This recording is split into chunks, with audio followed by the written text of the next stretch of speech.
Mic जल्दी बोलो, थोड़ा लाउडली बोलो। सॉरी, मेरे को सुना नहीं। 1 ईयर के लिए है। बिकॉज 1 ईयर के लिए सेम होता है, कंपाउंड इंटरेस्ट की शुरुआत और सिंपल इंटरेस्ट की शुरुआत सेम ही आएगा आंसर। ठीक है, very good. Please sit down, please sit down. इसको हम सिंपल इंटरेस्ट से निकाल सकते हैं। यू कैन अप्लाई इंटरेस्ट और एस आई और आई, एक ही बात है। You can write down P into R into T by 100। ठीक है, डोंट गेट स्केयर्ड कि आपको क्वेश्चन में सीआई पूछा गया था, कंपाउंड इंटरेस्ट बोला गया था, तो आप शुरुआत में 1 ईयर के लिए आप सिंपल इंटरेस्ट निकाल रहे हो। डजंट मैटर, क्योंकि फर्स्ट ईयर के लिए दोनों इंटरेस्ट सेम आते हैं। Do you agree? Raise your hand, all of you. Have you understood? And simple interest is very good. Hands down. And simple interest is easier to find out. It saves your time. Okay. Please find out. Write the values. 40,000. जल्दी जल्दी अपनी calculation करते जाओ, मेरे answer की wait नहीं करनी है आपने। बिकॉज आपकी कैलकुलेशन की मास्टरी भी होनी चाहिए साथ साथ में। इट इज कितना आ रहा है बेटा?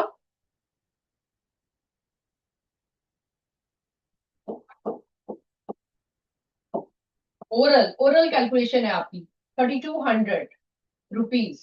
ठीक है, इसको आगे रुपीज लिख दो यहाँ पे, because that is also important thing to write down. 3200 हमारा इंटरेस्ट आ रहा है। Everybody must have found. Oral calculation है ये। ओके बेटा, now we have to find this. First part is over. You are talking about second part now. Second part is principal for second year.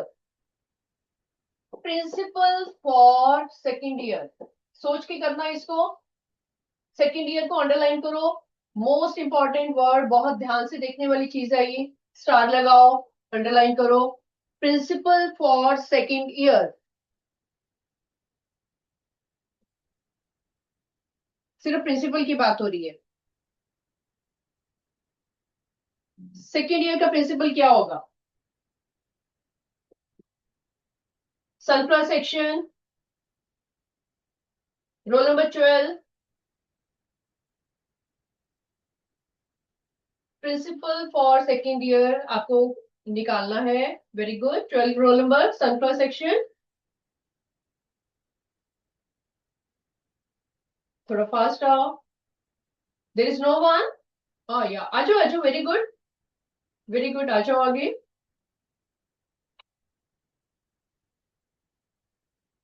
Do you know second year का principal क्या होगा बेटा?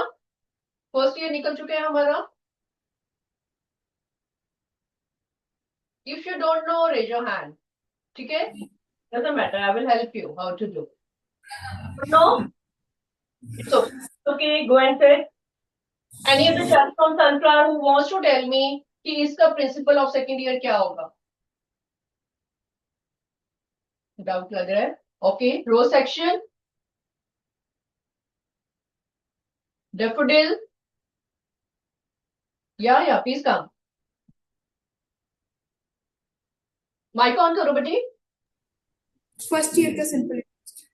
First year का simple interest, थोड़ी सी गलती है, बैठ जाओ। Lotus section, anybody? Very good, आ जाओ आ जाओ। माइक ऑन करो, माइक ऑन करो। Amount of first year. Of course, amount of first year. बेटे जब हमने शुरुआत में छोटे छोटे क्वेश्चंस किए थे, मैंने आपको बताया था कि हमारे पास जो इंटरेस्ट आता है फर्स्ट ईयर का हमने निकाल लिया। यहां से हम इसको अमाउंट निकालेंगे। यहाँ पे निकालो amount of first year. Of first year लिखो यहाँ पे सेकेंड पार्ट में।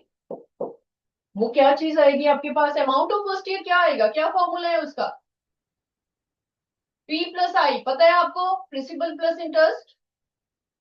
Right down P plus I. ठीक है, तो पी हमारे पास कितना था? 40,000। इंटरेस्ट हमारा कितना आया था? 3200। ऐड करो दोनों को। ये अमाउंट हमारा फर्स्ट ईयर का आया है, rupees. Write down in rupees.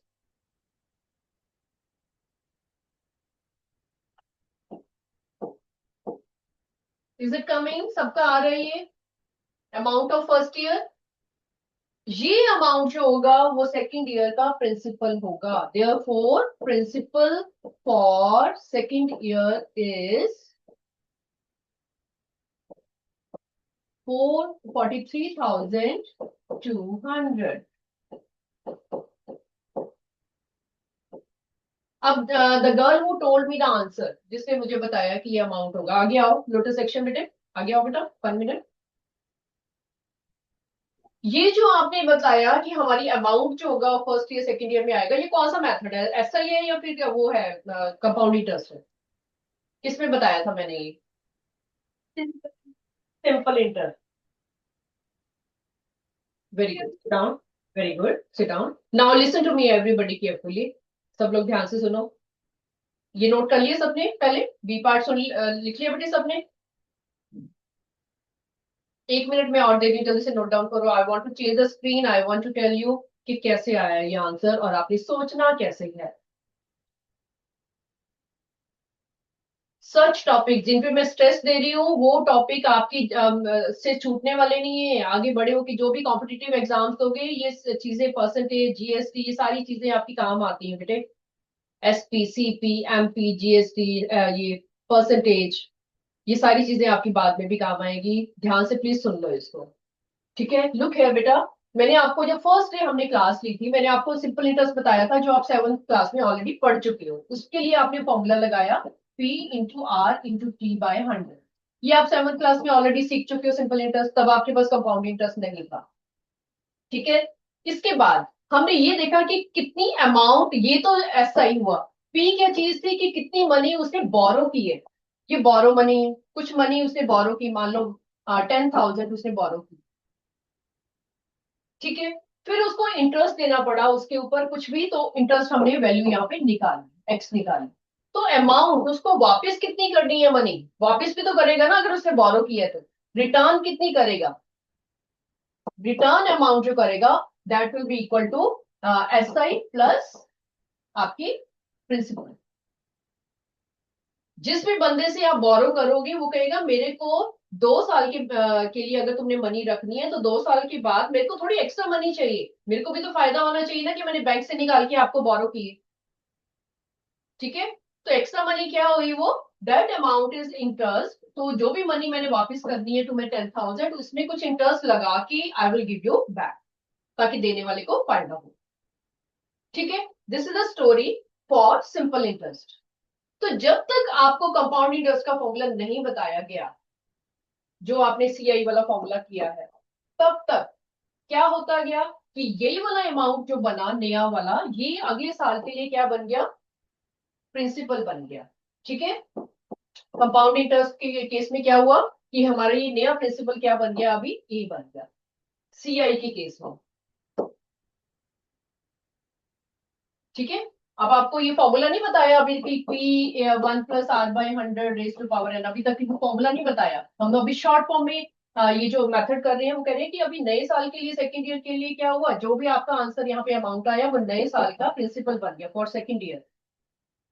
फिर से आप वही स्टोरी सेम शुरू कर रहे हो, फिर से पी लगा रहे हो, फिर से आर लगा रहे हो, फिर से टाइम लगा रहे हो, फिर से ऐसा ही निकाल रहे हो सेकंड ईयर के लिए। तो वो चलता जाएगा चलता जाएगा। It is a very long process. पहले ऐसे ही निकाला, फिर ऐसे ही निकाला, फिर ऐसे निकाला। अगर 4 साल है, 3 साल है, आप करते जा रहे हो, ऐसे ही निकालते जा रहे हो। ठीक है। तो हमारे पास ये जो फॉर्मूला आपको कंपाउंडिंग इंटरेस्ट के लिए दिया गया, वो इसलिए दिया गया कि आपको बार बार ये सारी चीजें ना करने पड़े। ओके। तो इसके केस में हमारा क्या हुआ, क्वेश्चन में हमें दिया हुआ था कंपाउंडेड एनुअली, इसलिए आपको जो हमारा आया आंसर, पिछले केस में जो अमाउंट आया था वो भी अगले साल के लिए क्या बन गया? प्रिंसिपल। ठीक है। तो बी का आंसर फिर क्या हुआ? 43,200। ठीक है। C part, interest for second year. C part is interest for second year. अब सेकेंड ईयर की बात हो रही है तो आपके पास एक पी आएगा, एक आर होगा और फिर से टी आएगा। क्या क्या आएगा अभी इसके लिए, सेकेंड ईयर के लिए? पी क्या आएगा आपके पास? Raise your hand. Same question की बात हो रही है। अब आपने इंटरेस्ट निकालना है, इंटरेस्ट के लिए दोबारा पी चाहिए, दोबारा आर चाहिए, दोबारा सेकेंड ईयर का टाइम चाहिए। क्या क्या आएगा बेटा? डेप्यूटी सेक्शन, नया प्रिंसिपल क्या होगा? 43,200 अभी अभी आपने निकाला। ऊपर amount will be the principal. Rate, rate is same, question तो आपका सेम ही है। टाइम कितना आएगा? दैट विल बी 1 ईयर या फिर 1 या फिर 2? सेकेंड ईयर की बात हो रही है। टाइम की जगह क्या लिखोगे, 1 या 2? It will be written as 1, क्योंकि सिर्फ सेकेंड ईयर की बात हो रही है, पहला साल हमारा खत्म हो चुका है, पहले साल की हमने कैलकुलेशन ऊपर कर ली। Okay, please find out now. Interest for second year निकालो। P into R into T by 100।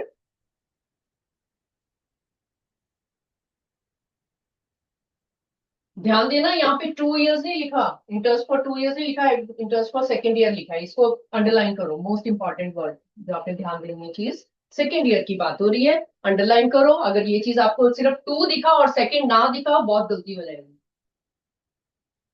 ठीक है बेटा, तो 2 इयर्स की करो इसको। 43,200 into 8 into 1/100।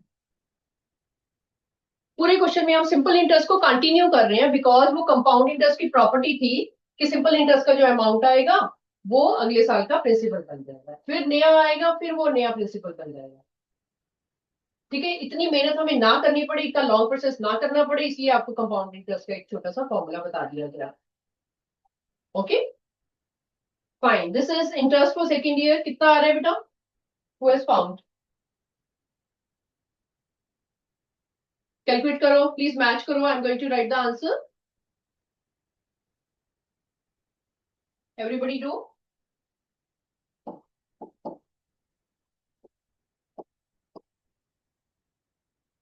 I think I'm getting 3,456. Raise your hand. Are you getting the same beta? Very good. Very good. D part is amount if period is 2 years. अभी 2 years की बात हो रही है. Amount if period is 2 years.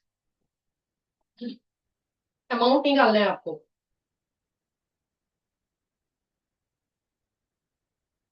Amount if period is 2 years. 2 years को underline करो. 2 years की बात हो रही है. 2 years आपको क्या इंफॉर्मेशन दे रहा है? What information you get for 2 years?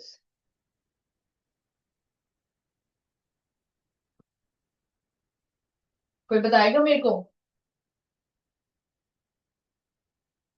Amount का फॉर्मूला आपको पता है, is equal to P plus I. ठीक है, पी सबको पता है, हमारी शुरुआत में पी कितना था, और अभी 2 इयर्स की बात हो रही है। 2 इयर्स की बात हो रही है, तो कौन सा प्रिंसिपल लगाए, कौन सा इंटरेस्ट लगाए? पूरा क्वेश्चन आपके सामने है। आपने पहले फर्स्ट ईयर का निकाला, फिर सेकेंड ईयर का निकाला। जब आपने सेकेंड ईयर का निकाला, आपके 2 साल कंप्लीट हो चुके हैं। अभी लास्ट में अमाउंट आपकी 2 इयर्स की क्या आएगी? वेरी गुड, हाथ खड़े करो अपने आप।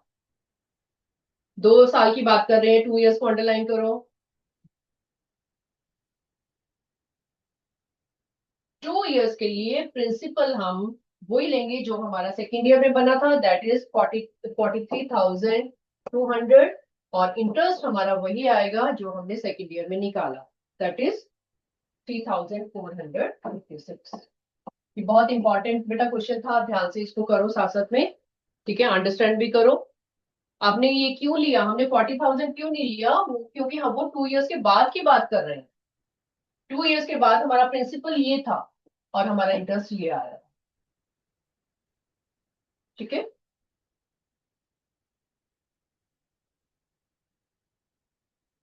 निकालो। Very good. रुपीज,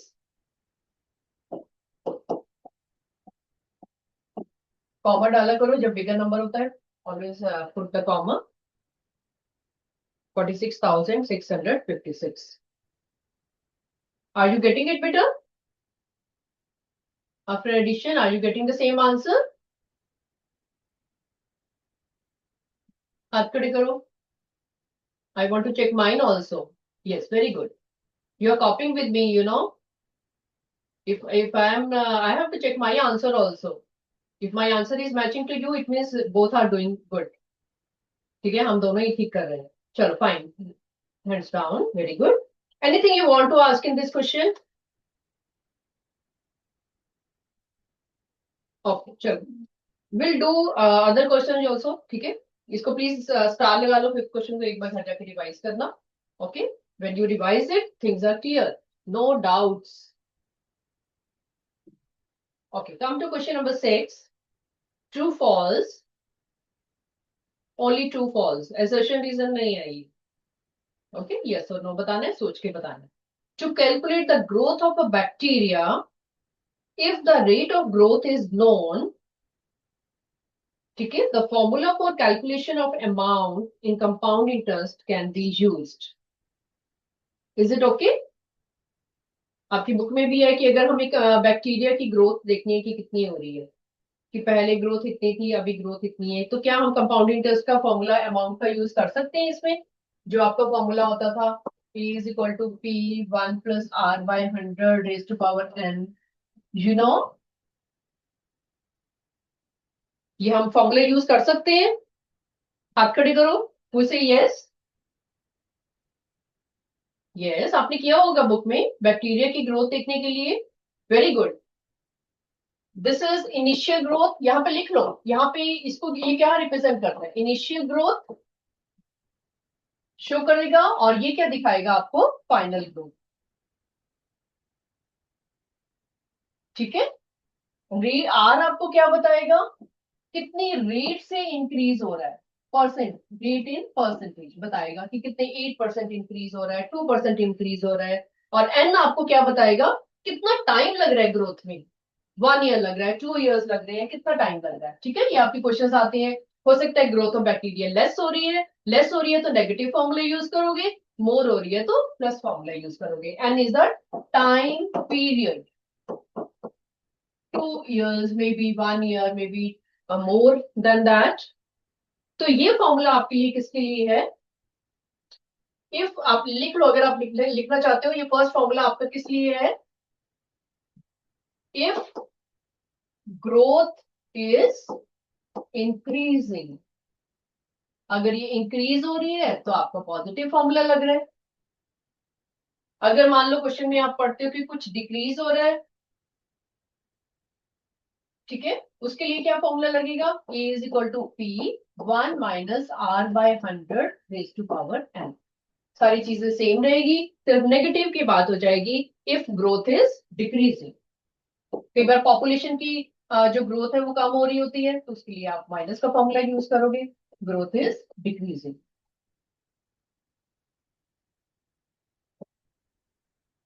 लेस हो रही है तो माइनस का फॉर्मूला यूज करो, मोर हो रही है तो प्लस का फॉर्मूला. ठीक है. यहाँ पे क्वेश्चन में आपके पास था rate of growth. Growth, growth का मतलब बढ़ रही है, इंक्रीज होते जा रही है. ठीक है.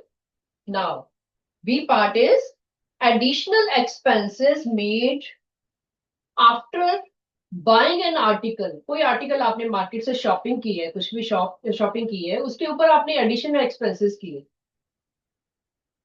ठीक है. मान लो आपने एक बुक खरीदी मार्केट से, लेकिन बुक का जो कवर था ना वो ऐसे ही था, बस नॉर्मल सा ऐसे ही कवर था नॉर्मल, लेकिन वो फट, आपने उसके ऊपर, आपने सोचा कि ये बुक फट जाएगी, तो आपने इसके ऊपर क्या किया? उसको कवर चढ़वाया. ठीक है, उसको हार्डबोर्ड करवा लिया. तो आपने जो उसकी बाइंडिंग करवाई उसके ऊपर एक्स्ट्रा चार्जेस लगाए आपने. तो फिर क्या हुआ? Additional expenses made after buying an article are included in the cost price and are known as value added tax. Value added tax जो होता है वो जीएसटी की तरह ही होता है. जैसे हम कहते हैं ना कि जीएसटी रेट में ऐड कर दो, या फिर वैल्यू एडेड टैक्स. पहले उसको वैट बोलते थे, अभी जीएसटी बोलते हैं. ठीक है, वो मीनिंग उसका सेम ही है. तो आपको क्या लगता है कि आपने कोई चीज खरीदी, ठीक है, आपको मान लो एक बुक जो है वो 200 रुपए की मिल रही है, उसके ऊपर आपने उसका कवर चढ़वा लिया और हार्डबोर्ड करवा लिया उसको. मान लो आपने 50 रुपीज और एक्सपेंड कर दिए, स्पेंड किए उसके ऊपर, तो आपको वो पूरी जो बुक थी वो ज्यादा कॉस्ट की पड़ी। ठीक है, कॉस्ट प्राइस तक तो ठीक है, तो उसमें वैल्यू एडेड टैक्स की कोई बात आ रही है? जिनको लगता है पॉज है, हाथ खड़े करो।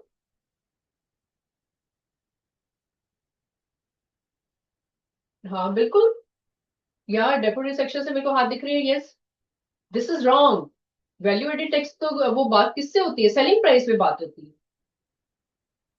Hands down. Value added tax GST की जब हमने बात की थी, हमने सेलिंग प्राइस पे लगाई थी कि शॉपकीपर कितने प्राइस में, हमने मार्क प्राइस कितनी थी, उसके बाद सेलिंग प्राइस कितनी हुई, सेलिंग प्राइस के ऊपर उसने जीएसटी को ऐड करके हमें मनी जो है वो उतनी हमने शॉपकीपर को दी। ये चीज हमने की थी पहले।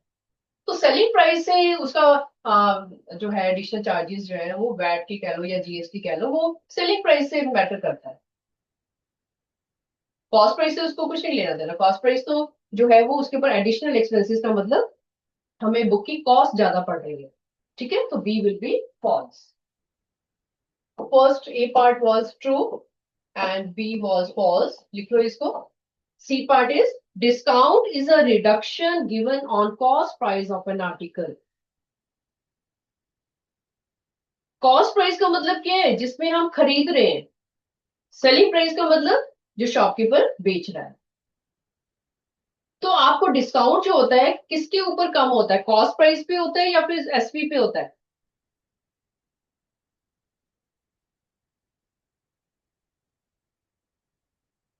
एसपी पे होता है ना। कॉस्ट प्राइस तो जितनी भी हमें रिडक्शन लगेगी वो हमने देना ही है। Discount is a reduction given on cost price of an article, this is false. जो शॉपकीपर अब सेलिंग करता है, जितने रुपीज की हमें सेल करता है उसके ऊपर डिस्काउंट परसेंट लगा के वो कॉस्ट प्राइस बनाता है ना, कि इतने में तुमको बेचूंगा मैं। सेलिंग प्राइस के ऊपर डिस्काउंट का रिडक्शन होती है। Is it okay? So that's why it is false. D part is compound interest is the interest calculated on the previous year's amount. ये तो अभी डिस्कस किया हमने क्वेश्चंस में। यू टेल मी नाउ, क्या होना चाहिए इसका? Compound interest is the interest calculated on the previous years amount.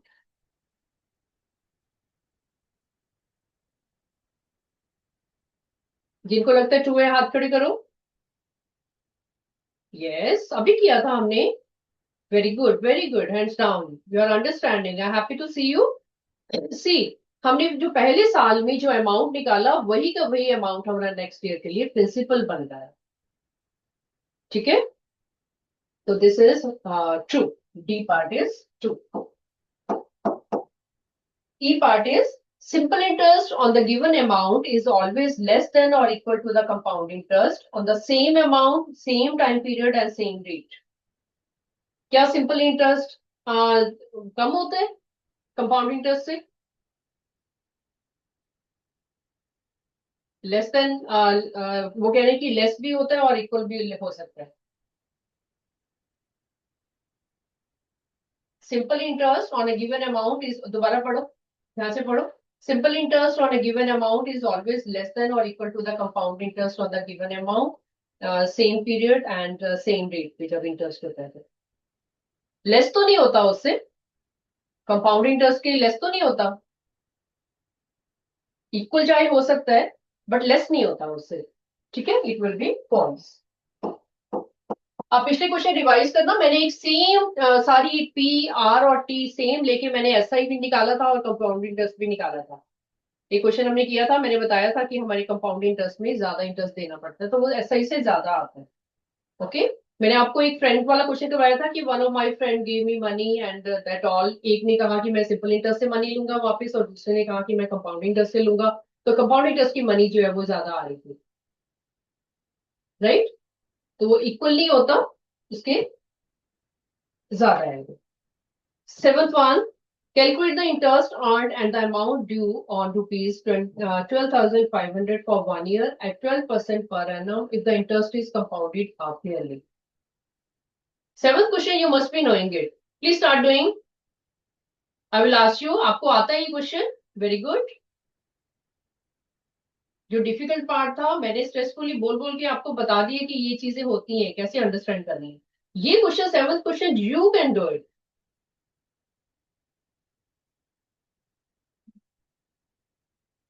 Question number 7,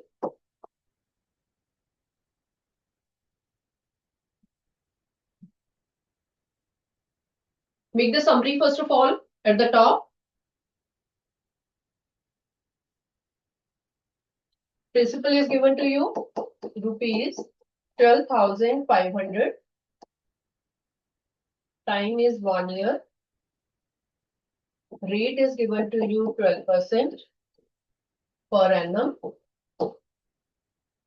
Compounded, यहाँ पे लिख लो half yearly.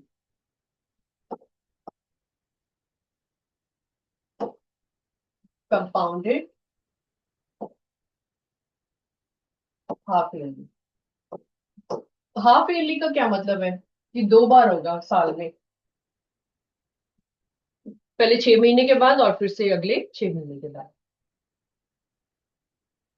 Compounded half yearly बहुत इंपॉर्टेंट वर्ड है, इसको अंडरलाइन करो। इसलिए आपका क्वेश्चन ठीक करवाना है। अगर ये वर्डिंग आपने नहीं पढ़ी तो हो सकता है इसमें गलती हो सकती है। या few children are ready to tell me, I know. जल्दी से बता दो मेरे को क्या करना है इसमें।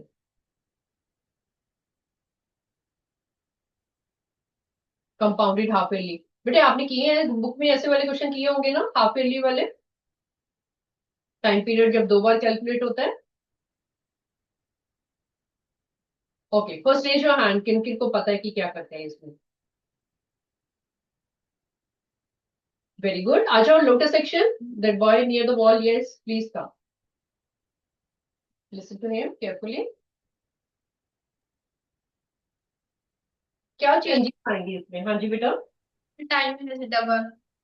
Time will be double, yes. My rate is divided by 2. Rate will be divided by 2। और वेरी गुड, रेट को हमारा क्या हो जाएगा, न्यू रेट क्या आएगा, टाइम हमारे पास क्या हो जाएगा पहले तो Double. 2 हाफ्स हो जाएगा, लिखो यहाँ पे 2 हाफ्स। प्लीज सिट डाउन बेटा, स्टार्ट डूइंग। टाइम हमारा हो गया 2 हाफ्स, ठीक है। एंड रेट हमारा हो गया इज इक्वल टू 12/2। 2 बार कैलकुलेट हो रहा है, it will be 6%। Please write the formula. Compounding interest निकालना है तो पहले अमाउंट निकालो। राइट डाउन एवरीबडी, प्लीज करो इसको।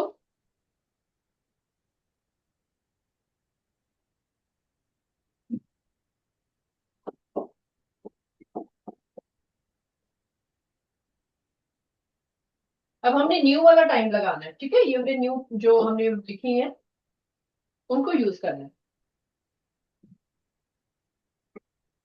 ठीक है। P will be equal to, आप करते रहो और बोर्ड से चेक करो, अपने आप करो जिनको आता है।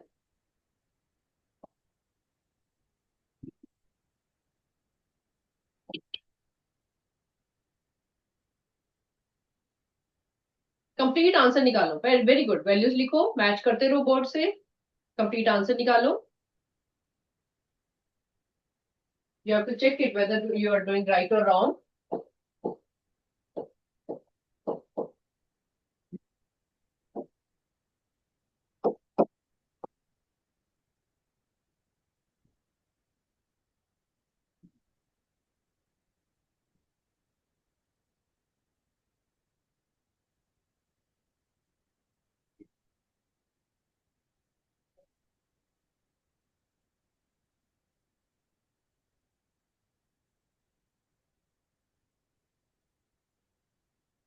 करते रहो, चेक करते रहो। This is not difficult, this is for your practice. कई बच्चे स्टेप्स को मिस करके फास्ट फास्ट करते हैं, उनकी गलती होने के चांस होते हैं। डोंट, अपनी स्पीड इंक्रीज करो, ठीक है। स्टेप्स को मत स्किप किया करो। जब स्टेप्स आप पूरे नहीं लिखोगे कहीं ना कहीं गलती हो जाएगी।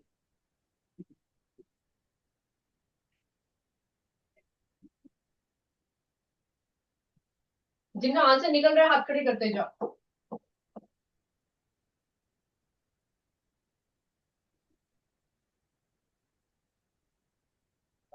Very good.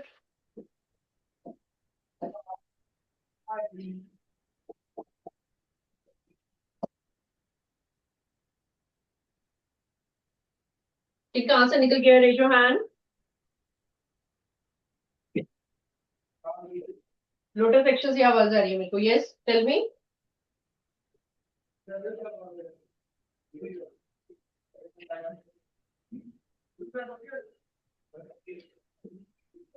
वेरी।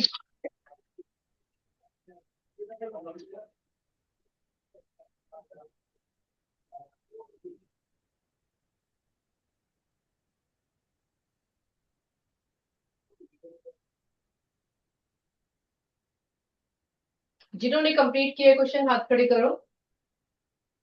आंसर निकल गया है, बहुत very good, very good, very good. I am going to write shortly, you can match it. बहुत सारे हाथ खड़े हैं।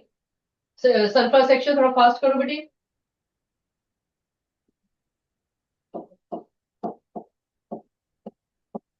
Mine is coming, amount is equal to this।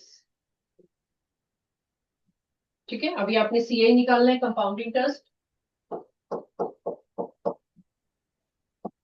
Formula लिखो उससे पहले, बार बार फॉर्मूला लिखो ताकि एग्जाम में आपकी गलती ना हो जाए।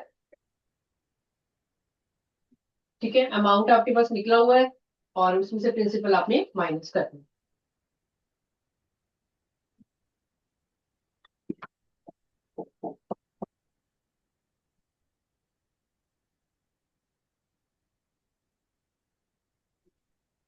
Do it and match your answer.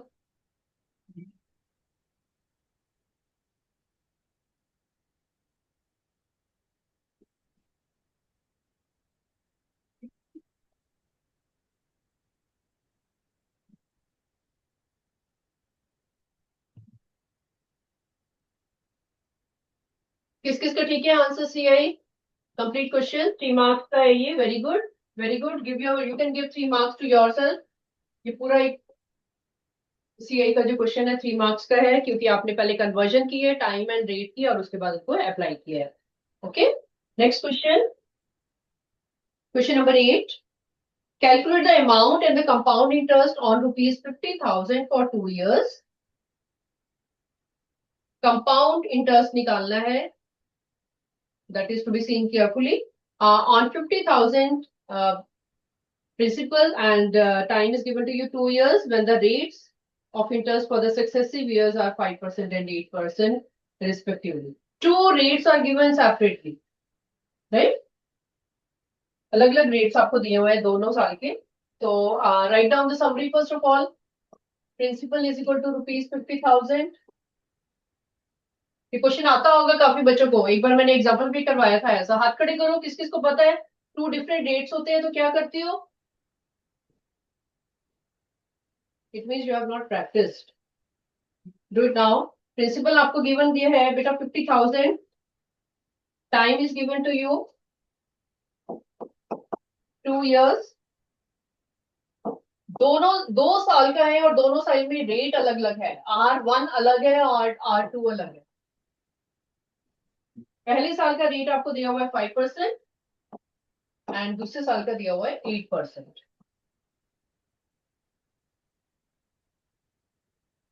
आपको अमाउंट भी निकालनी है and the compound interest also.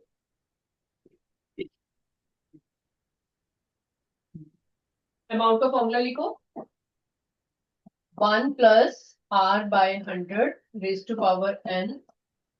ठीक है, एंड दूसरा वाला 1 प्लस R2/100, यहाँ पे R1 लिखो पहली ब्रैकेट में, रेज टू पावर n। ठीक है, अभी n क्या आएगा दोनों के ऊपर, ध्यान से इसको देखना। 2 years की बात हो रही है, एक में हम R1 यूज कर रहे हैं 5%, एक में R2 यूज कर रहे हैं 8%। नाउ थिंक ऑफ n की जगह क्या आएगा? इट विल बी 2 और 1।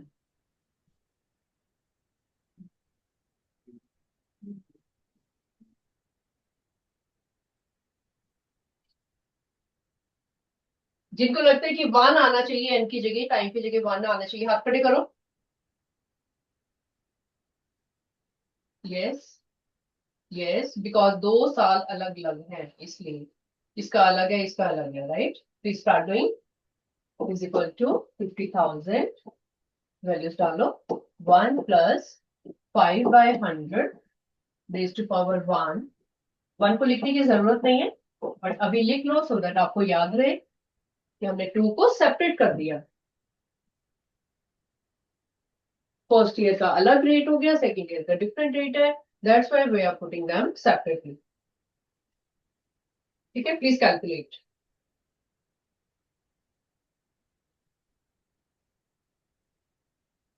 If you want you can cut it, अगर आपको नहीं काटना तो कोई ऐसी बात नहीं है, तो बिना कटे भी आपका चल जाएगा। ठीक है, here also you can do 50,000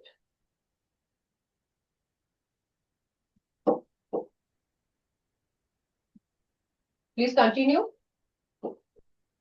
50,000 1 plus 1/20 and 1 plus 2/25.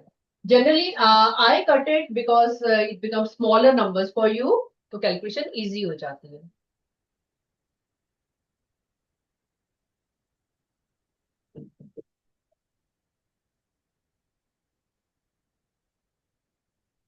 Very good, continue करो।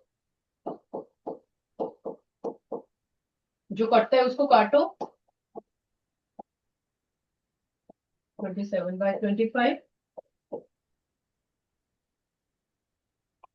जो कटता है उसको काट के आगे चलो, मल्टीप्लाई करो, राइट द वैल्यूज।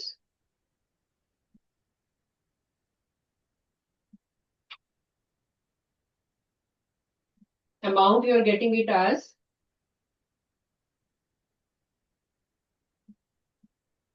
करके मैच करना है, आपने ऐसे नहीं लिखना, ठीक है? ₹56,700 ये आपकी अमाउंट आ रही है। Hope you can find the x. CI निकाल सकते हो, you know the formula. Okay, please do it yourself, complete it. Compound interest find out करना and do the other questions also. Try these all, you have done a lot, you'll be able to do. Okay,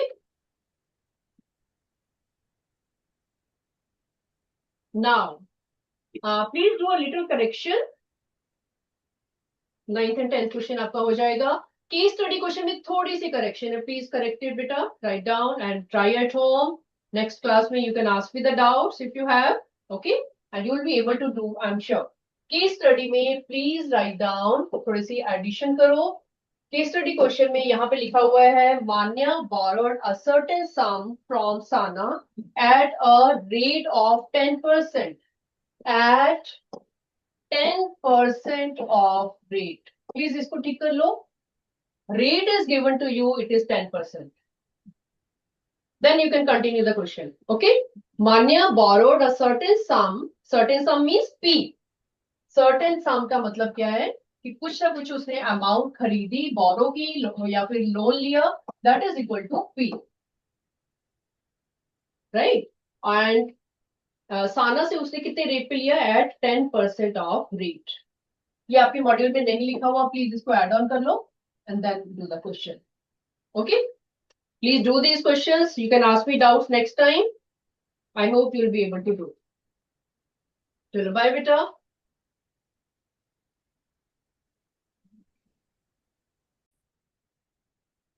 good morning students.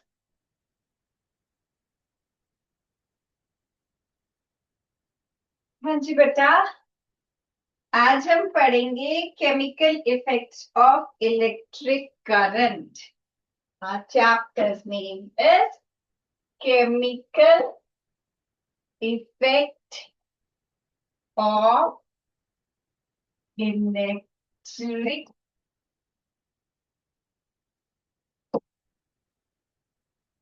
Current।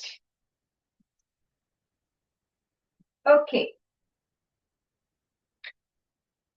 8th class lotus section जो है, lotus house है, इसमें वो roll number 10। Roll number 10 कौन है? Come to the mic, unmute. मैं आपसे question पूछूंगी, आपको मुझे बताना है। हाँ जी बेटा। You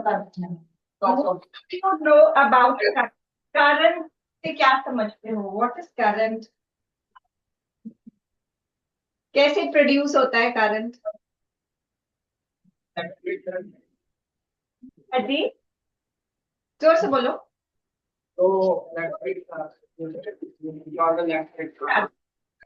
कौन सा होता है वो नेगेटिव चार्ज जिसके फ्लो से करंट प्रोड्यूस होता है? क्या बोलते हैं उसको? Flow of electric charge. ये बोल रहे हो? अच्छा, आपको पता है इलेक्ट्रॉन किसको बोलते हैं? बैठ जाओ। अच्छा, पहले ये बताओ इलेक्ट्रॉन किसको बोलते हैं, फिर बैठो। What are electrons? बोलो।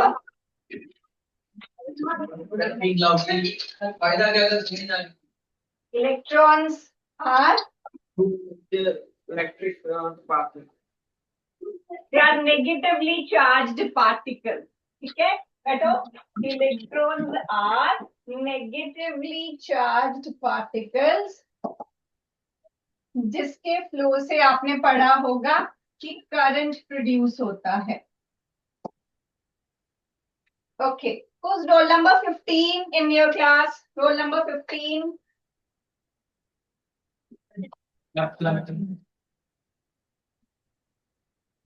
एब्सेंट है क्या रोल नंबर 15? तो 16 आ जाओ।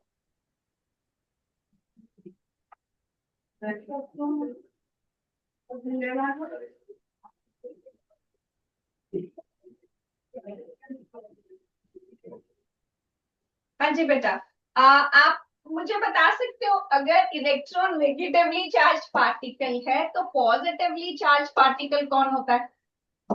उसको क्या बोलते हैं? बोलो। पॉजिटिवली चार्ज पार्टिकल्स सुना है कभी? एटम सुना है? एटम सुना है आपने? एटम क्या होता है? बोलो।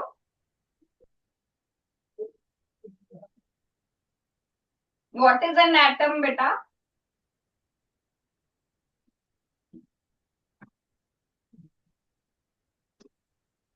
एटम जो है सबसे छोटा पार्टिकल होता है मैटर का, स्मॉलेस्ट पार्ट।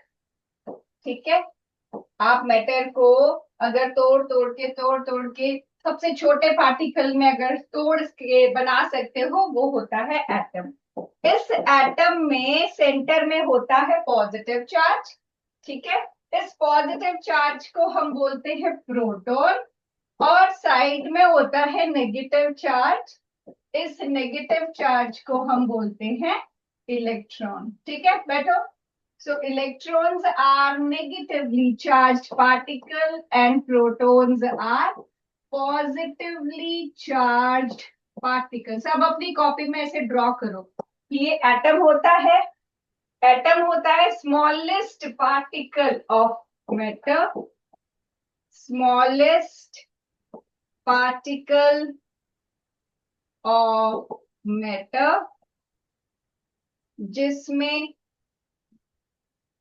जो इलेक्ट्रॉन है वो है नेगेटिवली चार्ज पार्टिकल और जो प्रोटॉन है वो है पॉजिटिवली चार्ज पार्टिकल।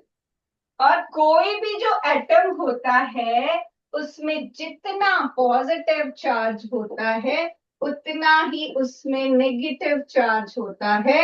इसीलिए ऑन द होल जो एटम है वो न्यूट्रल होता है, जितना पॉजिटिव उतना ही negative. On the whole atom is neutral.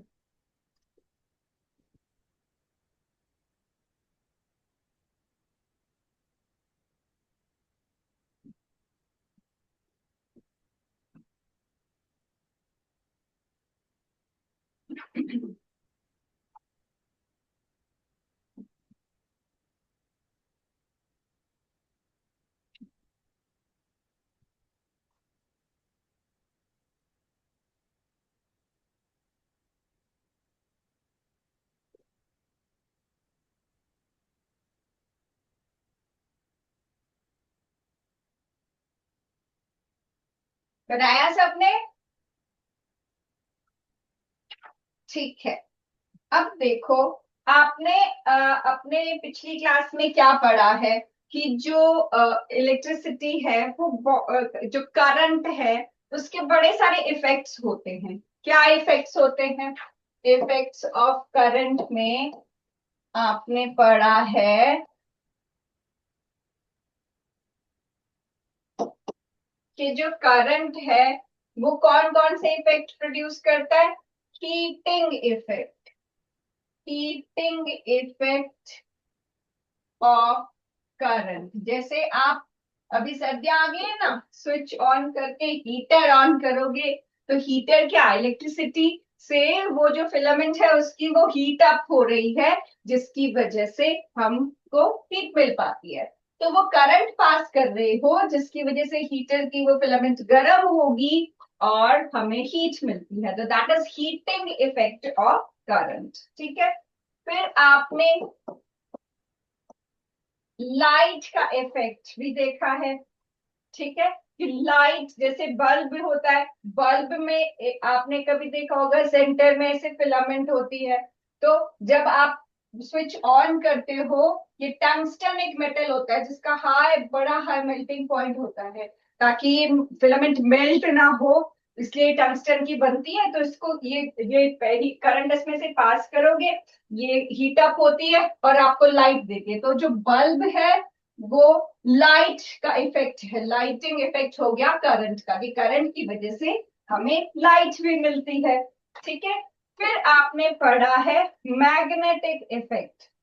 Magnetic effect में क्या पढ़ा है कि जब करंट पास होता है तो उसके अराउंड उसका एक मैग्नेटिक फील्ड भी बनता है, जिस साइड भी, जैसे आपने किया ना, इलेक्ट्रॉन के फ्लो से करंट पास होता है। तो जहां पर भी ऐसे आप ये फिंगर्स, तीनों फिंगर परपेंडिकुलर पे अगर आप ऐसे रखोगे, तो जैसे जहां पर भी करंट पास होगा उसके एक परपेंडिकुलर पे उसका इलेक्ट्रिक फील्ड और दूसरे परपेंडिकुलर पे उसका मैग्नेटिक फील्ड होता है। तो वो मैग्नेटिक इफेक्ट ऑफ करंट हुआ। ठीक है, तो मैग्नेटिक फील्ड का मतलब, जैसे आप मैग्नेट से खेलते हो तो आप देखते हो ना, वो मैग्नेट्स अट्रैक्शन और रिपल्शन कॉज करते हैं। उनके जरूरी नहीं है कि उसके एकदम अटैच ही करे, आप उसका फील्ड, उसकी जो इन्फ्लुएंस है वो आयरन नेल के साथ खेलते हुए देख सकते हो कि हाँ वो अट्रैक्ट हो रहे, खिंच के आ रहे दूर से। तो दूर से कैसे खिंच के आ रहे हैं? वो उसका फील्ड है, जो उसकी सराउंडिंग्स है वहां पर उसका फील्ड होता है जहां पर से वो खींच सकता है। तो वैसे ही जब करंट पास करता है उनका भी अपना एक सराउंडिंग में फील्ड होता है, मैग्नेटिक फील्ड होता है। ठीक है, तो ये सारे इफेक्ट्स आपने पिछली क्लास में पढ़े थे। अब इस क्लास में आप क्या पढ़ रहे हो? इस क्लास में आप पढ़ रहे हो केमिकल इफेक्ट, कि केमिकल इफेक्ट क्या है करंट का। ठीक है, तो केमिकल इफेक्ट में जैसे अभी हमने क्या कि इलेक्ट्रॉन्स का फ्लो होगा, तो पहले तो आपको ये पता होना चाहिए ना इलेक्ट्रॉन होता क्या है। तो देखो, जितनी भी चीजें हैं हमारे यूनिवर्स में, जो दिख रही हैं या नहीं भी दिख रही हैं, हर एक चीज एक एटम से बनी है। जैसे आपको आपका बेंच है, ठीक है, ये वुड वुड से बना है। वुड क्या है? वुड में क्या, प्लांट्स जो अपना खाना बनाते हैं कार्बोहाइड्रेट से, तो कार्बन का कंपाउंड है, कार्बन सी, जिसका सिंबल होता है एटॉमिक नंबर 6 होता है, वो कार्बन का एटम से मिल मिल के ये बनी है। ठीक है, कार्बन, हाइड्रोजन, ऑक्सीजन, इससे बनता है कार्बोहाइड्रेट, जो कि प्लांट का फूड जो वो प्रोसेस करते हैं, जिससे वो बड़े होते हैं, जिससे वो, ये प्लांट का ही पार्ट है ना जो वुड है, तो वो ये सारा क्या है, कार्बोहाइड्रेट है। तो कार्बोहाइड्रेट में जो भी चीज है वो एटम है। ठीक है, कार्बन का एटम, हाइड्रोजन का एटम, ऑक्सीजन का एटम। ठीक है, तो ये कैसा दिखता है? सारे एटम्स ऐसे दिखते हैं कि उसके सेंटर में पॉजिटिव चार्ज होता है और साइड में नेगेटिव चार्ज होता है। पॉजिटिव चार्ज को हम प्रोटॉन बोलते हैं और नेगेटिव चार्ज को हम इलेक्ट्रॉन बोलते हैं। और जो भी एटम है ऐसे, उनके पास जितना पॉजिटिव चार्ज होता है उतना ही नेगेटिव चार्ज होता है, इसीलिए सारे एटम्स वैसे न्यूट्रल होते हैं। अब जो सबसे कॉमन आपने सुना होगा आपने NaCl बड़ा सुना होगा। अब इसमें जब Na और Cl अलग अलग होते हैं ना बेटा, तो ये सोडियम का एटम हो गया, ये क्लोरीन का एटम हो गया। सोडियम का एटॉमिक नंबर है 11। ये एटॉमिक नंबर असाइंड होते हैं, ये इस चीज पे होते हैं कि इनके पास कितने प्रोटॉन या कितने इलेक्ट्रॉन हैं, दोनों बराबर ही होंगे। तो जो ये सोडियम है उसके पास 11 प्रोटॉन्स होते हैं और इसके पास 11 ही इलेक्ट्रॉन्स होते हैं। मतलब इसके पास जितना पॉजिटिव चार्ज है उतना ही इसके पास नेगेटिव चार्ज है। इसीलिए ऑन द होल एटम जो है वो न्यूट्रल है, Na जो है वो न्यूट्रल है। वैसे ही जो क्लोरीन है उसका एटॉमिक नंबर 17 है। ठीक है, ये 17 एटॉमिक नंबर का मतलब इसके पास है 17 प्रोटॉन और इसके पास है 17 ही इलेक्ट्रॉन। तो अगेन जितना पॉजिटिव चार्ज है उतना इसमें नेगेटिव चार्ज है, इसीलिए क्लोरीन भी एक न्यूट्रल एटम है। लेकिन जब इसको NaCl बनना है तो NaCl कैसे बनता है? NaCl में Na पे होता है 1 पॉजिटिव चार्ज और Cl पे होता है 1 नेगेटिव चार्ज। अब ये कैसे बना पॉजिटिव और नेगेटिव? तो Na जिसके पास 11 इलेक्ट्रॉन्स होते हैं और 11 प्रोटॉन्स होते हैं, अगर वो एक इलेक्ट्रॉन इसमें से लूज कर दे, एक इलेक्ट्रॉन निकाल दे, तो क्या रह जाएगा उसके पास? एक इलेक्ट्रॉन निकालने के बाद उसके पास 10 इलेक्ट्रॉन रह जाएंगे। ई नेगेटिव मीन्स इलेक्ट्रॉन, ठीक है। तो 10 इलेक्ट्रॉन रह जाएंगे, लेकिन प्रोटॉन सेम ही रहते हैं, वो उसका हम कुछ नहीं करते। तो ये प्रोटॉन 11 पॉजिटिव चार्ज हो गया और 10 नेगेटिव चार्ज हो गया। तो 10 नेगेटिव से 10 पॉजिटिव तो कैंसिल आउट हो जाएंगे, लेकिन एक पॉजिटिव बच जाएगा। ठीक है, हर एटम के साथ ऐसा ही होता है, जितना पॉजिटिव उतना नेगेटिव। लेकिन अगर आप एक इलेक्ट्रॉन निकाल रहे हो कहीं से, तो क्या होगा? इलेक्ट्रॉन कम और प्रोटॉन ज्यादा, नेगेटिव चार्ज कम पॉजिटिव चार्ज ज्यादा। तो ये जो बनता है पॉजिटिव चार्ज वाली चीज, इसको हम बोलते हैं कैटायन। ठीक है, जब तक ये नॉर्मल था, पॉजिटिव नेगेटिव चार्ज इक्वल था, तब तक ये एटम था। लेकिन अब जब उसने एक इलेक्ट्रॉन लूज किया है, सोडियम ने 1 इलेक्ट्रॉन लूज करके जब Na पॉजिटिव चार्ज बनाया, ये बन गई एक आयन। ठीक है, this is an ion. Loose किया, लूज करके बनती है कैटायन।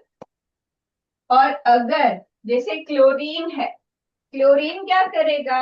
उसके पास 17 एटॉमिक नंबर है, वो अगर एक इलेक्ट्रॉन गेन करेगा तो वो बन जाता है Cl पे -1 और इसको हम बोलते हैं एनायन। ठीक है, तो मतलब क्लोरीन के पास पहले तो 17 नेगेटिव चार्ज था और 17 पॉजिटिव चार्ज था। फिर इसने एक इलेक्ट्रॉन गेन किया तो इसके पास 18 नेगेटिव चार्ज आ गया, लेकिन पॉजिटिव चार्ज तो 17 ही रहा। तो ओवरऑल क्या चार्ज इस पे आ जाएगा? इस पे ओवरऑल -1 चार्ज आ जाएगा और ये बन जाएगी एनायन। ठीक है, राइट इट डाउन, लिखो। और जो चीज नहीं समझ आई इसमें वो मुझे पूछो, क्योंकि ये तो आपका बेसिक चीज है, ये आपको हायर क्लासेस में भी यूज होना है। तो अगर आप अभी से समझोगे तो आगे वाली सारी चीजें आपके लिए इजी हो जाएंगी। कैटायन एनायन क्या है, इलेक्ट्रॉन्स क्या है, ये भी तो इलेक्ट्रिसिटी कंडक्ट कर रहे हैं, तो you should be clear electron क्या होता है, पॉजिटिव आयन को क्या बोलते हैं, नेगेटिव आयन को क्या बोलते हैं, कैसे वो आयन्स बनती हैं। तो इन्हीं इलेक्ट्रॉन्स के लेने देने से वो आयन बनती हैं। Right it.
Done, everybody? Raise your hands if you are still doing. Okay, I think you've done. ठीक है, चलो अब नेक्स्ट चीज करते हैं हम। जैसे जो इलेक्ट्रिसिटी है ना बेटा, वो दो तरीके से फ्लो होती है। ठीक है, एक होते हैं हमारे पास सॉलिड कंडक्टर्स, आपने पढ़ा होगा कंडक्टर्स, इंसुलेटर्स। ठीक है, कंडक्टर्स वो होते हैं जो कि फ्लो ऑफ इलेक्ट्रॉन से इलेक्ट्रिसिटी को कंडक्ट कर सकते हैं। ठीक है, फिर एक होते हैं इंसुलेटर्स। इंसुलेटर्स क्या होते हैं? जिनमें से इलेक्ट्रिसिटी कंडक्ट नहीं हो पाती है क्योंकि उसमें इलेक्ट्रॉन्स का यूनिडायरेक्शनल फ्लो नहीं हो पाएगा, तो इलेक्ट्रिसिटी इज नॉट कंडक्टेड। अब ये आपने किया है तो आप मुझे बताओ,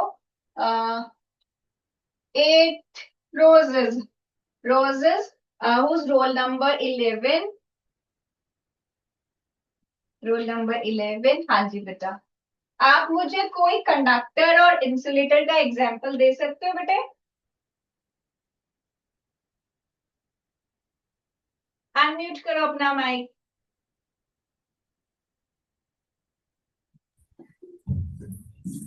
बोलो बोलो। कंडक्टर में मैं कॉपर। कॉपर और क्या क्या?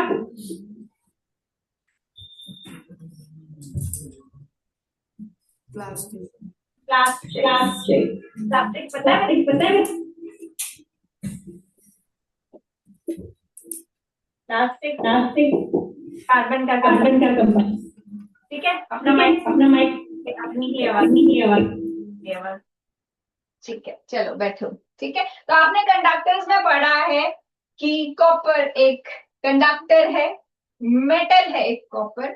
और मेटल जो है वो बहुत अच्छे कंडक्टर होते हैं। जो हमारी वायर्स है, कभी आपने एसी इंस्टॉल होते हुए देखा होगा तो कॉपर की वायर्स यूज होती हैं। ठीक है, और इससे अच्छा कंडक्टर सिल्वर होता है, पर सिल्वर हम ऑर्नामेंट्स में यूज करते हैं ना, और थोड़ा वो एक्सपेंसिव होता है, इसलिए सिल्वर की वायर्स हम नहीं यूज करते। अदरवाइज सिल्वर इससे बेटर कंडक्टर है, ठीक है। और इंसुलेटर में ये सारी सिंथेटिकली बनाई हुई चीजें, प्लास्टिक वाली, जैसे हमें बोला जाता है कि अगर आप कोई स्विच भी ऑन कर रहे हो तो आपको चप्पल पहनना चाहिए, तो ये रबर, ये प्लास्टिक, ये सब क्या है, ये इंसुलेटर है, ये मेटल नहीं है। अब चप्पल अगर मेटल की हो तो डेफिनेटली तुमको अच्छे से करंट लगेगा, क्योंकि वो कंडक्टर है, ठीक है। तो मेटल की चप्पल नहीं, सिर्फ चप्पल पहनना इंपॉर्टेंट नहीं है, उसका मटेरियल भी इंपॉर्टेंट है कि कंडक्टर नहीं होना चाहिए, वो इंसुलेटर होना चाहिए। फिर आपने कभी मूवी में देखा होगा करंट, जैसे हमारी बॉडी से अगर पास कर रहा है, हमारी बॉडी में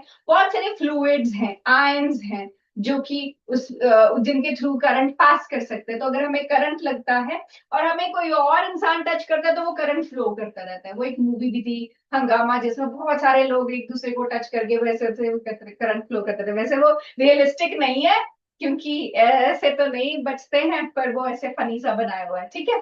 अच्छा, फिर उसमें कभी अगर कभी आपने देखा हो किसी को करंट लग रहा हो, तो कुछ वीडियोस भी कभी ऐसे देखे होंगे, आपको क्या करना चाहिए वैसे, वुडन कोई भी अगर लॉग है, कोई स्टिक है, उससे आप उसका कनेक्शन तोड़ते हो, जो भी जिसको टच करके करंट प्रोड्यूस हो रहा है और आप जो भी इंसान है उसके बीच में अगर आपको वो लिंक तोड़ना है, वो जो पास कर रहा है, ज्वाइन हुए हैं, उसको तोड़ना है, तो आपको वुडन लॉग यूज करना चाहिए इसको सेपरेट करने के लिए, ना कि कोई कंडक्टर, ठीक है। तो वो इंसुलेटर हो, प्लास्टिक, वुड, जो भी आपको ऐसे मिलता है जो इंसुलेटर हो, वो उसके सर्किट को तोड़ सकता है, अदरवाइज सर्किट कंप्लीट हो जाएगा तो करंट पास करेगा, ठीक है। तो वो कंडक्टर्स और इंसुलेटर्स आपने पढ़ा है। अच्छा, अब एक और तरह का कंडक्टर, ये सॉलिड स्टेट में कंडक्ट करते हैं, जो आपके कॉपर वगैरह है, ठीक है। अच्छा, आपने सेल्स भी देखे होंगे, सेल्स घड़ियों में, अपने क्लॉक्स में आप डालते हो, रिमोट्स में डालते हो सेल्स, या फिर टॉयज में आप डालते हो सेल्स, तो वो भी तो करंट प्रोड्यूस करते हैं। कई गाड़ियां ऐसी होती है जो मतलब उनको आप चार्ज भी कर सकते हो पूरा अडेप्टर लगा के, ठीक है, या फिर आप सेल्स भी कर सकते हो। तो मतलब जो चीज सेल कर रही है वही चीज चार्जर कर रहा है। हमारी आजकल जो स्मार्ट वॉचेस आती है उनके चार्जर्स आते हैं, पहले हमारे वॉचेस में सेल्स डलते थे। तो मतलब ये सेल और चार्जर काम तो सेम ही कर रहे हैं, ठीक है। लेकिन सेल्स जो इलेक्ट्रिसिटी आपको देते हैं, उस तरह के सेल को हम इलेक्ट्रोकेमिकल सेल बोलते हैं, ठीक है। इलेक्ट्रोकेमिकल सेल, जो जो सेल्स हम यूज करते हैं। अब उसके अंदर क्या होता है, उसके अंदर होता है इलेक्ट्रोलाइट, ठीक है। इलेक्ट्रोलाइट क्या है, इलेक्ट्रोलाइट वो है जिसमें पॉजिटिव और नेगेटिव आयंस होते हैं। जैसे NaCl आपने किया, उसमें पॉजिटिव और नेगेटिव दोनों आयंस थे, वो क्या है, एक इलेक्ट्रोलाइट है, ठीक है। तो ये electrolyte this consists of positive and negative ions, and इसमें फ्लो ऑफ इलेक्ट्रॉन्स की वजह से इलेक्ट्रिसिटी कंडक्ट हो रही थी। इसमें movement of ions, positive and negative ions की वजह से इलेक्ट्रिसिटी कंडक्ट होती है, ठीक है। अच्छा, तो अब इसके जैसे ये कंडक्टर्स और इंसुलेटर दो टाइप्स थे, इसमें ये मेटालिक कंडक्टर और नॉन मेटालिक वाली चीज आ गई। इसमें आपके पास दो टाइप्स हैं, स्ट्रॉन्ग इलेक्ट्रोलाइट और weak electrolyte. Strong electrolyte and weak electrolyte. Weak electrolyte,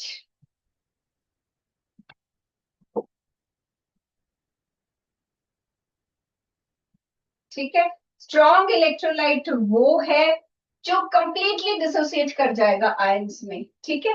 weak electrolyte है जो कंप्लीटली डिसोसिएट नहीं कर पाता है आयंस में। जैसे आपने NaCl सुना है, वो जो स्ट्रॉन्ग इलेक्ट्रोलाइट हो गया, वैसे ही एसिटिक एसिड वीक इलेक्ट्रोलाइट हो गया। एसिटिक एसिड होता है CH3COOH, इसमें ये आयंस होते हैं, पॉजिटिव और नेगेटिव आयन। पर ये क्या होगा, जो आपका स्ट्रॉन्ग इलेक्ट्रोलाइट होगा ना, it can dissociate completely. So we write that this dissociates completely. ठीक है. एंड जो आपका वीक इलेक्ट्रोलाइट होता है, this does not dissociate completely. Does not dissociate completely. ठीक है. तो इससे क्या फर्क पड़ेगा? इससे फर्क पड़ेगा जैसे अगर इलेक्ट्रिसिटी प्रोड्यूस करनी है, तो अगर आपके पास स्ट्रॉन्ग इलेक्ट्रोलाइट है तो वो अच्छी electricity, good amount of electricity, good amount of voltage हमें दे सकती है, लेकिन वीक वाला नहीं दे पाएगा. ठीक है. अच्छा, अब ये तो ठीक है, स्ट्रॉन्ग और वीक. कुछ चीजें ऐसी भी होती हैं जो कि डिसोसिएट नहीं कर पाते, वो होते हैं नॉन इलेक्ट्रोलाइट्स. ठीक है. Non electrolytes can not dissociate into ions. Give me a second. ठीक है. अब नॉन इलेक्ट्रोलाइट्स कौन से हो गए जो आयंस में नहीं डिसोसिएट करते? ये हो गए ग्लूकोज, या फिर हो गया सुक्रोज. ठीक है. या sugar. Sucrose is sugar only. ठीक है. अब इसमें ऐसा क्या है कि ये डिसोसिएट नहीं करते, ये कार्बन के कंपाउंड्स हैं. ग्लूकोज होता है C6H12O6. तो इसमें पॉजिटिव नेगेटिव आयन नहीं है, जैसे मेटल आयन नहीं है.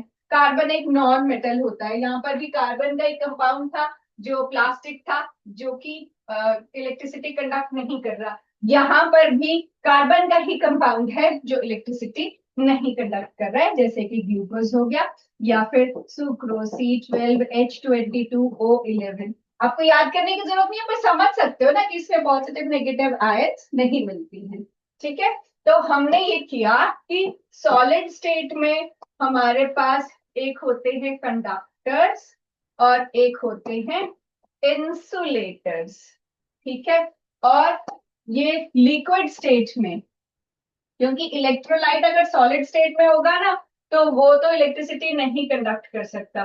तो लिक्विड स्टेट में हमारे पास इलेक्ट्रोलाइट्स होंगे. लिक्विड स्टेट में ही वो कंडक्ट करेंगे इलेक्ट्रिसिटी. और नॉन इलेक्ट्रोलाइट्स होंगे. ठीक है. Non electrolytes. ठीक है. अब कंडक्टर्स में हमने किया कि कॉपर एक कंडक्टर है.